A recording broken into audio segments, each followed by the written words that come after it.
खबर कैमूर से है, जहां महागठबंधन के द्वारा आज पूरे बिहार में चक्का जाम का आह्वान किया गया है, जिसे लेकर रामगढ़ में महागठबंधन के घटक दलों के कार्यकर्ताओं द्वारा रामगढ़ की हृदय स्थली दुर्गा चौक पर चक्का जाम कराया गया, जिसमें लगभग 1 घंटे तक पूरी तरह से आवागमन ठप रहा। वहीं जाम में मौजूद महागठबंधन के कार्यकर्ताओं ने चुनाव आयोग और एनडीए की सरकार पर नोटबंदी के बाद वोटबंदी का आरोप लगाया। इस पर विस्तृत जानकारी ले रहे हैं हमारे रिपोर्टर। देखिए आ खास रिपोर्ट।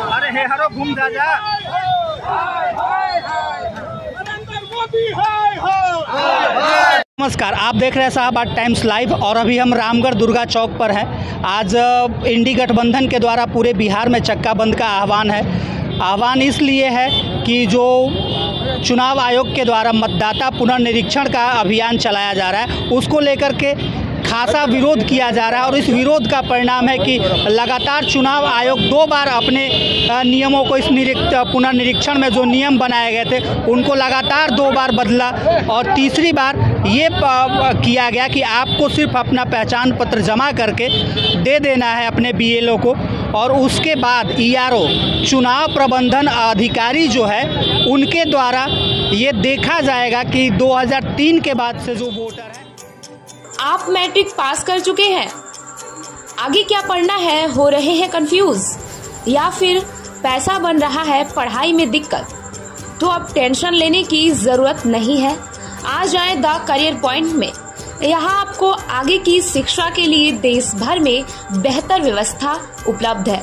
नीचे दिए गए नंबर पर संपर्क करें और पाएं बेहतर सलाह और बेहतर कॉलेज में शिक्षा।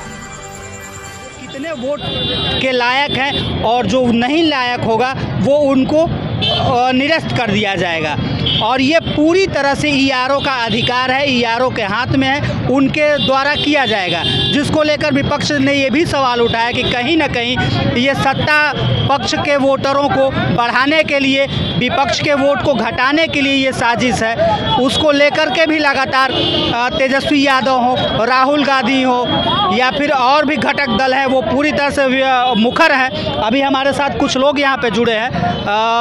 युवा नेता है सुनील जी, क्या ये है पुनर्निरीक्षण में? पुनर्निरीक्षण में जो सरकार इस समय है, डबल इंजन की सरकार, ये एकाएक ऐसा निर्णय लिया चुनाव से 6 महीना पहले, ताकि जो विपक्ष के वोटर हैं, विपक्ष के वोटर बिहार में तरह तरह की चीज़ें होती है। कुछ लोगों का मुद्दा होता है विकास, कुछ लोगों का मुद्दा होता है जातवाद।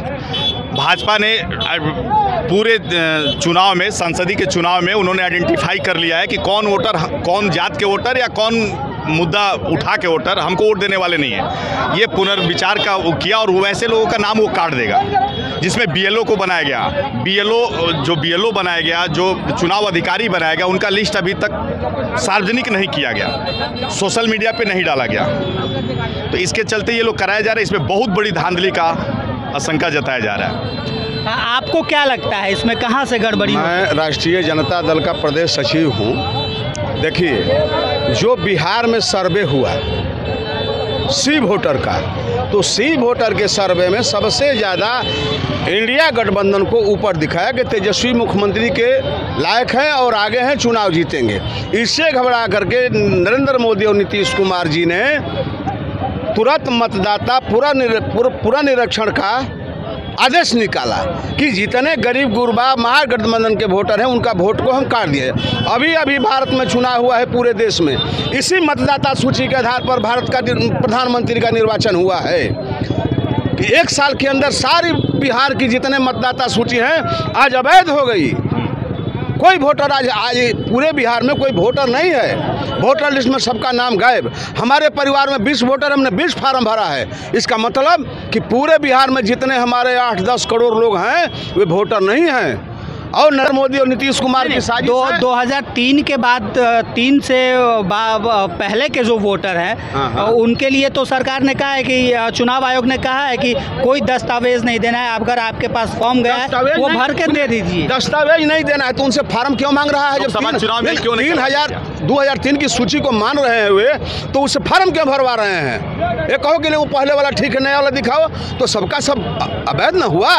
2003 से मेरी उम्र 65 साल हो गई, मेरा क्या नाम नहीं है। हमसे फार्म भरवाया जा रहा है, हमारी पत्नी से फार्म भरवाया जा रहा है। कोई ना कोई ऑब्जेक्शन लगा के काट दिया जाएगा और ऑब्जेक्शन लगा करके महागठबंधन के वोटरों को चिन्हित करके काटने की। अच्छा, इस चीज़ से शिक्षा व्यवस्था कितनी प्रभावित हो रही है वर्तमान में, क्योंकि बहुत सारे हर विद्यालय से लगभग जो BLO था वो तो था ही, उसके बाद भी एक्स्ट्रा टीचर लगाए जा रहे हैं, वो कहाँ तक देख रहे हैं? बिल्कुल, शिक्षा जितना दिन अभियान चलेगा, मतदाता पुनर्निरीक्षण, ये समझ लीजिए कि जितना दिन कार्य चलेगा उतना दिन बिहार की शिक्षा बाधित रहेगी। ऐसे भी हमारे बच्चों का भविष्य ये नरेंद्र मोदी और नीतीश कुमार बिगाड़ कर रख दिए हैं। तो कहीं ना कहीं आप ये मानते हैं कि मानसिक गुलामी, कहीं ना कहीं आप ये मान रहे हैं कि बीजेपी जो है वो मानसिक गुलाम बना करके रखना चाहती है, शिक्षित रहेंगे तो यही बात है। वो चाह रही है कि जो पहले अंग्रेजी राज था, जमींदारों का राज था, समानती लोग सारे गरीबों का वोटर काटना चाहते हैं और लालू प्रसाद की सरकार आने देने के लिए ये लोग सारे काम कर रहे हैं। ये साजिश है, बिहार की 14 करोड़ जनता के साथ साजिश है कि तेजस्वी बिहार का मुख्यमंत्री न बने।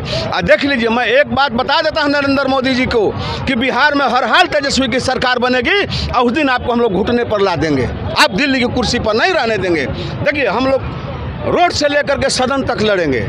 हमारे नेता तेजस्वी राहुल गांधी का आह्वान है कि हम यहाँ से लेकर के रोड से लेकर सुप्रीम कोर्ट तक लड़ेंगे, पार्लियामेंट और विधानसभा तक लड़ेंगे। पत्रकार बंधु, आप ये बताइए, आप हमारे सवालों का, आप पढ़े लिखे बुद्धिजीवी हैं, कि इसी वोटर ID से हिंदुस्तान का प्रधानमंत्री का चुनाव हुआ। कारण क्या कि सूची आज अवैध हो गई। एक कहते हैं कि 2003 का भी मतदाता का फॉर्म भरा रहे, मैं उसमें हूँ। इसमें अभी तक तो ये पक्ष ने कुछ नहीं कहा है, लेकिन जहाँ तक लोगों की समझ है वो इनके हिसाब से कि जो घुसपैठ हो रहा है रोहिंग्या आकर के भारत में, उनको रोकने की ये एक प्रयास किया जा रहा है कि उस तरह के लोग अवैध जो भारतीय नागरिक बन रहे हैं उनको रोकना है। एक कहने के लिए तरीका है, कोई बिहार में रोहिंग्या नहीं है, रोहिंग्या कोई बिहार में नहीं है। यह एक बहाना है कि तेजस्वी को सत्ता में न आने दिया जाए, महागठबंधन को न आने दिया जाए और राहुल को प्रधानमंत्री। बिल्कुल, आपको बता दें कि युवाओं की सरकार है, युवा जो है विपक्ष में पूरी तरह से युवाओं का चेहरा ही आ गया है। उसी दौर में हमारे साथ एक युवा है, युवा कार्यकर्ता है, क्या आप कहना चाहेंगे? एक चीज़ आपको बता देते हैं कि तेजस्वी यादव बिहार में युवा गठन करने के लिए बात बोल रहे थे कई महीनों से, तो नीतीश कुमार नहीं कर रहे थे, लेकिन नीतीश कुमार 2 दिन पहले पोस्ट देखिए कि कर दिए, युवा गठन का पारित हो गया। आपको भी पता होगा, बहुत जल्द नीतीश कुमार जी अपने मुंह से बोलेंगे कि तेजस्वी यादव युवा मुख्यमंत्री बनेगा, अपने से घोषित करेंगे, हम नहीं बोल रहे हैं। सी वोटर में आप देखिए, हमारे 45% ही तेजस्वी को जब आया ही लोग अपना लगाने लगे तरीका कि कैसे हराएंगे इनको मिलके। इलेक्शन कमीशन, अच्छा इलेक्शन कमीशन का काम है मतदाता सूची को तैयार करना, इसमें सरकार का क्या रोल है? मंगल पांडे को इसमें आने की जरूरत क्या है? किसी विपक्ष के नेता या पक्ष के नेता का बयान देने की क्या जरूरत है? ये तो सारे ये तो अधिकार छीनने वाली बात हुई ना सर। आप ही एक मतदाता हैं, ये अधिकार छीनने वाली बात हुई। इसमें सबसे ज़्यादा दलित गरीब के बच्चे पकड़े जाएंगे। हम तो ठीक है, मैट्रिक के पास हैं, हम अपना डॉक्यूमेंट दे देंगे। जो मुसहर का बच्चा है वो कहाँ से मैट्रिक का सर्टिफिकेट लाएगा? जन्म प्रमाण पत्र कहाँ से बने? ये ब्लॉक के कर्मचारी, करप्ट कर्मचारी काम करते हैं का? दलाली कितना होता है आप सब जानते हैं। तो इसीलिए बोल रहे हैं कि आप सब मिलके, पक्ष विपक्ष इसमें नहीं होना चाहिए। भाजपा सरकार को हम अनुरोध करते हैं कि उसको भी पक्ष विपक्ष नहीं करना चाहिए, इलेक्शन कमीशन पे उसको सवाल उठाना चाहिए। ये तो सबके, अच्छा ठीक है, आप चुनाव जीते 2024 में, 1 मिनट, 2024 में लोकसभा का चुनाव जीते, 1 मिनट सर, आप 2024 में लोकसभा का चुनाव जीते और प्रधानमंत्री आप बने। उस समय इलेक्शन कमीशन ठीक था और आप वोटर सही थे, अब रोहिंग्या हो गए, क्या बात है? अब देख लिए सी वोटर में कि तेजस्वी यादव मुख्यमंत्री बने, वही प्लानिंग है, वो इलेक्शन कमीशन भाजपा सरकार के कूटनीति पे चल रही है। हम खुल के कहेंगे, उसे मिला हुआ है गठबंधन। बिल्कुल, युवाओं में भी काफ़ी इस नीति को लेकर के विरोध है, इस पुनर्निरीक्षण को लेकर के विरोध है। अब देखना ये है कि ये विरोध कहाँ तक कारगर होता है और चुनाव आयोग कब ये अपना फैसला बदलती है। शाहाबाद टाइम्स के लिए मैं चंदन कुमार सिंह, कैमूर।